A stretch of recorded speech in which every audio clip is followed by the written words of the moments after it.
Watch.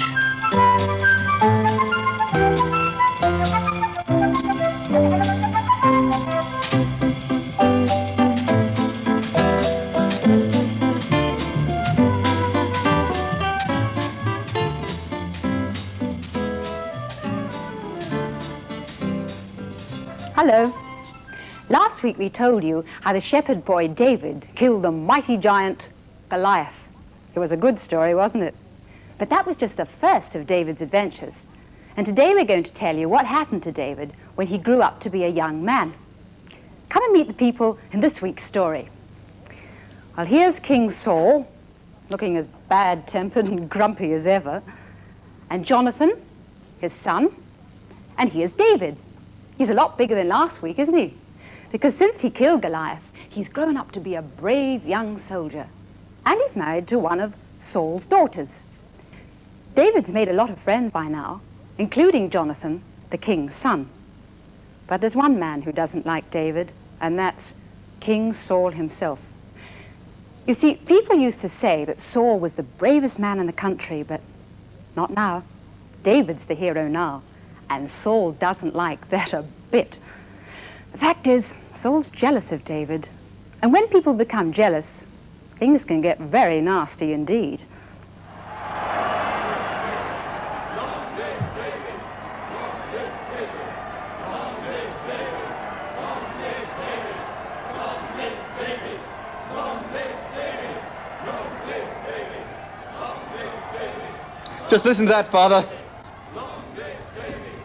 Just listen to the way they're cheering him. Cheering who? Why, David, of course. He's back from another victory over the Philistines. And he's coming this way. I think he wants to bring you the news. What are you looking so pleased for? Of course I'm pleased, Father. He's my best friend. Your best friend? A shepherd boy? David! You're back! Well, shepherd! More news of victories, I suppose. Ah, yes, sir. We really gave them a beating this time. They won't be back for a while. Long live David. And did you organize that rabble as well? Why aren't they cheering for me? It should be long live Saul! Father, you should be grateful to David, not jealous. Jealous? I'm not jealous. Get out of my sight, the pair of you!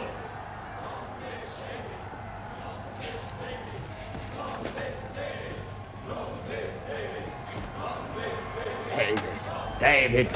Why must I hear nothing but David? Poor Saul. Not only was he jealous of David, he was frightened of him. Every day, David grew more and more popular with the people of Israel, and Saul was certain that he would soon try to seize his throne. He thought that David was a danger to him, a threat. Saul had once been a brave soldier, but now fear was driving him mad.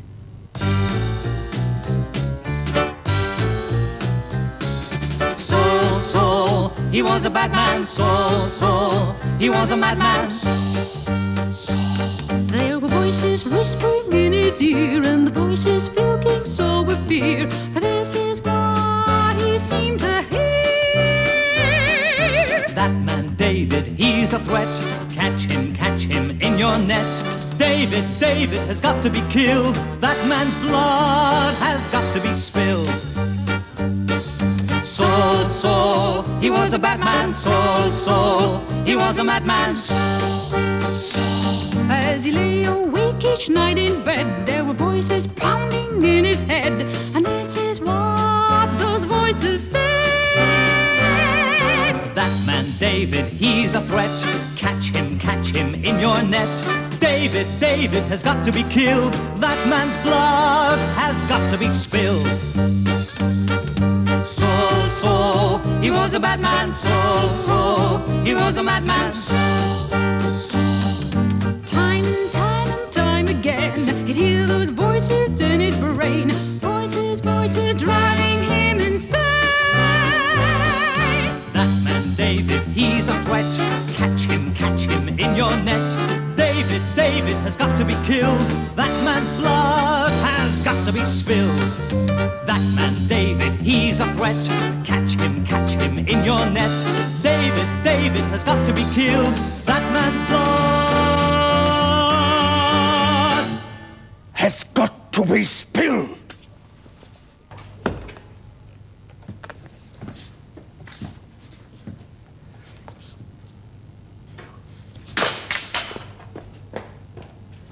What would you have done if you'd been David? Perhaps you'd have hurled the spear straight back at Saul. But David believed it was wrong to kill his king. Instead, he went straight back to his house, where his wife, Michal, was waiting for him. David, what's happened? Saul, your father, he tried to kill me. Kill you? Why? Oh, I don't know, Michal. I don't think he knows himself. There's an evil spirit in him. He's mad. David, what are we to do? I've made up my mind. If I stay here, he will kill me. There's nothing for it. I must flee for my life. I'll have to leave tonight. Who? Oh, don't worry. You'll be safe enough. Not even Saul would harm his own daughter. What about you? Oh, I'll be all right. If I manage Goliath, I can deal with Saul. But here's how you can help. If Saul's men come here to fetch me, try to delay them somehow. And don't let them know that I've gone. The longer I have to get away, the safer I shall be. And now I must go. Not through the front door. Saul's men are watching it. Oh, are they indeed? The window.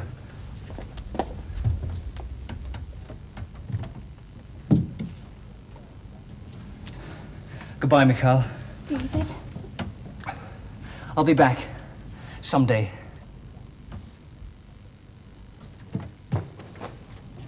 Godspeed you, David. As she watched him go, Michal had an idea.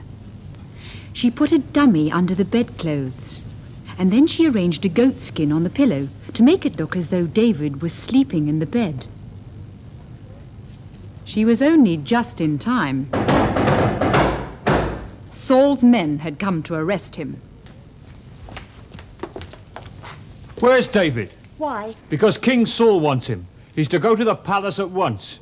Well, he can't. He's ill. Ill? Where is he? There in the bed. And don't talk so loud. He's trying to sleep. Trying to sleep?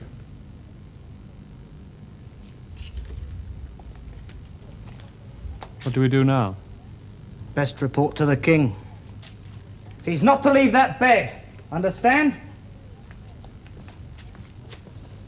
So the trick had worked, and as the soldiers returned to the palace, David hurried away through the night. Thanks to Michal's quick thinking, he'd been given the start that he needed so badly, and he was already high in the hills by the time the soldiers had returned to King Saul.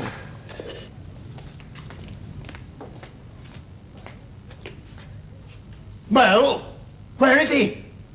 He's ill, Your Majesty. He can't come. He's ill, he can't come. Fools! I don't care if he's dying of fever, I want him here! Go on, fetch him! But of course, when the guards returned to the house, there was no David in the bed, only a dummy. Come on, David. Up you get. Come on. Saul wants you, and it doesn't matter how ill you are.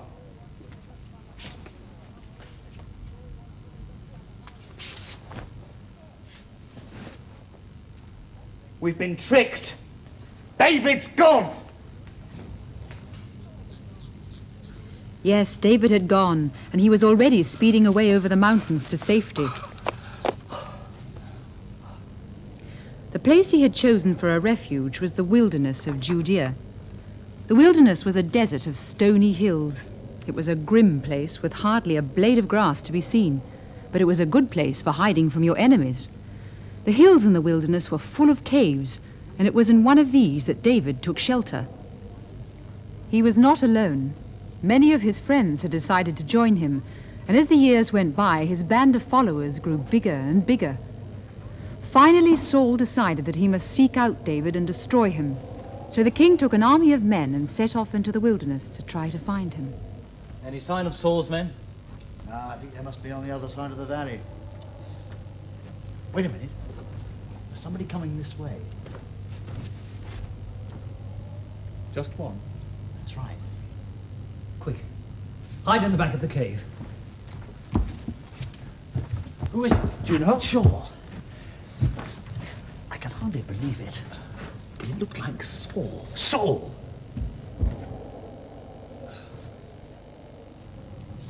right, by heaven, it is him. What's he doing? It looks as though he's come here to rest. He's going to sleep. We've got him, sir. Yes, we've got him. Yes, Saul was so hot and tired that he decided to have a rest, and he'd chosen the very cave in which David and his men were hiding. David's followers couldn't believe their luck. Their greatest enemy had walked straight into their hands. Now it seemed all they had to do was to draw their swords and finish him off. David, that man Saul, he's a madman. David, that man Saul, he's a bad man. That man's mad. That man's bad. But now we've got him, don't let's wait. Now we've got the very man we hate. This just must be. Has to be the hand of fate.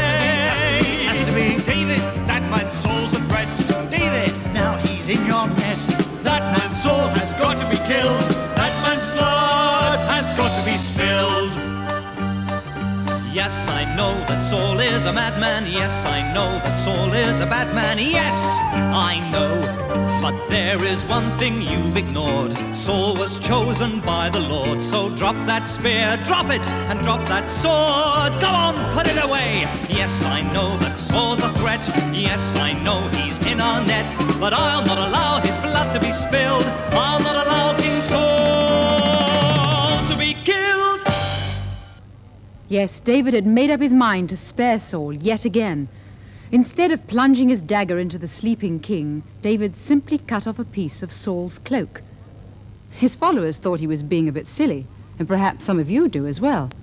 After all, Saul had done his best to kill David. Why shouldn't David kill Saul? But David didn't think like that. He believed that God had appointed Saul to be king of Israel, and that it would be wrong for him to kill him. An hour later, Saul woke up, and as he left the cave, David followed him out. My lord,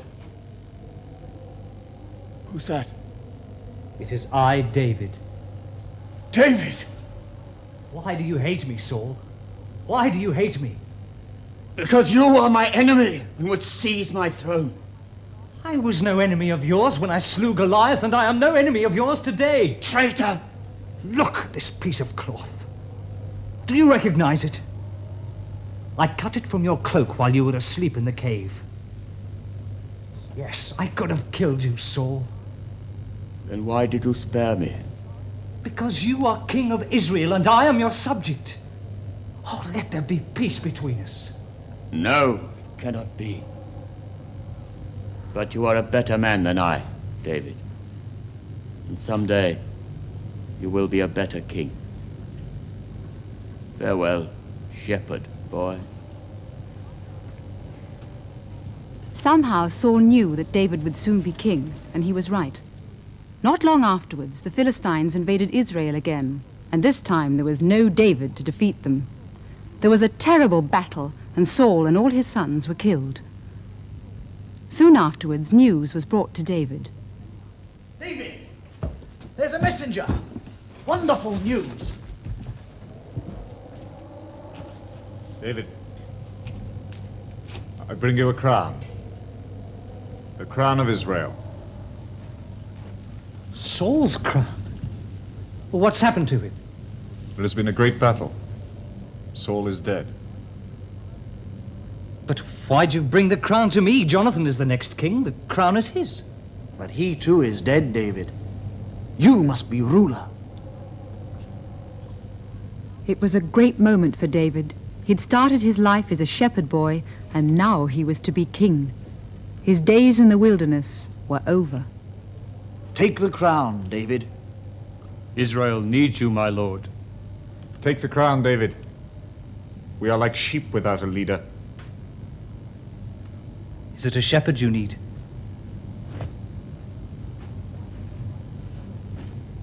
Why then, with God's help, I will be your king. I'll be a shepherd king, the people my sheep. I'll guard them in the daytime, I'll guard them as they sleep. My flock of Zion, I'll guard from the lion. shepherd